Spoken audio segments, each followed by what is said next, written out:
സൗന്ദര്യമായി നീ സൂര്യനായി വന്നുവൻ ജീവിതത്തിൽ. ദുഃഖാത്തമാണെൻ മനസ്സിൽ താമര പൂവായി വിരിയുന്നു ദൈവരാജ്യം. ദീർഘമായ സംഭാഷണത്തിനിടയിൽ അയാൾ ഇങ്ങനെ പറയുന്നുണ്ട്: ഒരു കളിയിൽ നമ്മുടെ കയ്യിൽ കിട്ടുന്ന ചീട്ടുകൾ മാറിയെടുക്കാൻ നമുക്ക് സ്വാതന്ത്ര്യമില്ല, എന്നാൽ അതെങ്ങനെ കളിക്കണമെന്ന് നിശ്ചയിക്കാനാകും. കസൻസാക്കീസിൻ്റെ ഫ്രാൻസിസ് ക്രിസ്തുവിനോട് പരാതിപ്പെടുന്നു: നിനക്ക് ഉദ്ധാനമുണ്ടായിരുന്നു, ഞാനാവട്ടെ എപ്പോഴും കുരിശിൽ തന്നെയാണ്. ക്രിസ്തു പുഞ്ചിരിച്ചുകൊണ്ട് പറഞ്ഞു: നിന്റെ കുരിശാരോഹണം തന്നെ നിന്റെ ഉദ്ധാനം, ശേഷമല്ല എന്നർത്ഥം. കാര്യങ്ങൾ അപ്പോൾ അങ്ങനെയാണ്. ജീവിതമേൽപ്പിക്കുന്ന ചില പരുക്കുകളെ സ്വീകരിക്കാൻ നമുക്ക് സാധിക്കേണ്ടിയിരിക്കുന്നു. ജീവിതം നമുക്ക് മുന്നിൽ വെച്ച് നീട്ടുന്ന ചില പ്രതിസന്ധികൾ, ചില വേദനകൾ, ചില സഹനങ്ങൾ, ഇതൊക്കെ നാം ഏറ്റെടുത്തേ മതിയാകും. ഇതൊന്നും മായ്ച്ചു കളയാൻ പറ്റാത്ത ചിലതുണ്ട്. അങ്ങനെയുള്ളതൊക്കെ ചേർത്ത് വയ്ക്കുക, അംഗീകരിക്കുക. പിന്നെ ഉദ്ധാനത്തിനുള്ള ശ്രമമാണ്.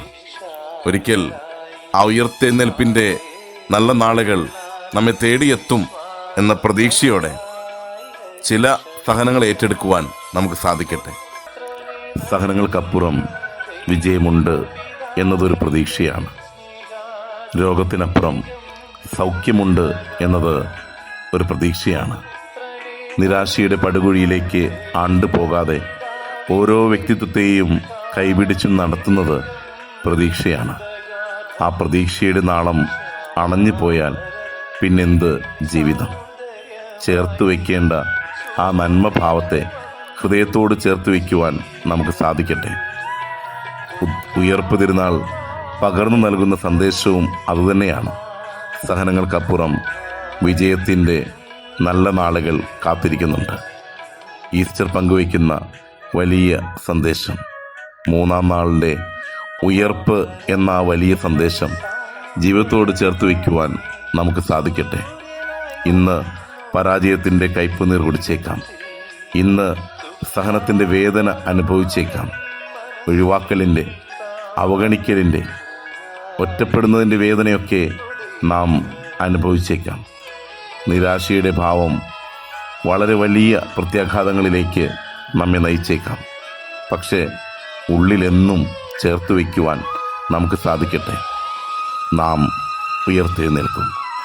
ശിരസ്സുയർത്തി നാം യാത്ര തുടരും.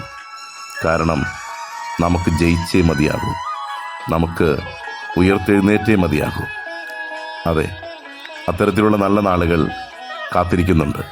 ആ ഒരു പ്രതീക്ഷയുടെ അഗ്നി ഉള്ളിൽ എന്നും ജ്വലിച്ചു തന്നെ നിൽക്കട്ടെ. എല്ലാ സുഹൃത്തുക്കൾക്കും ഈസ്റ്ററിൻ്റെ എല്ലാവിധ ആശംസകളും നേരുന്നു. സ്നേഹത്തോടെ നേരുന്നു ശുഭദിനം. Happy Easter. ശിക്ഷാർഹരായി ആരെയും തള്ളാതെ വിശ്വാസം വഴിയായി രക്ഷ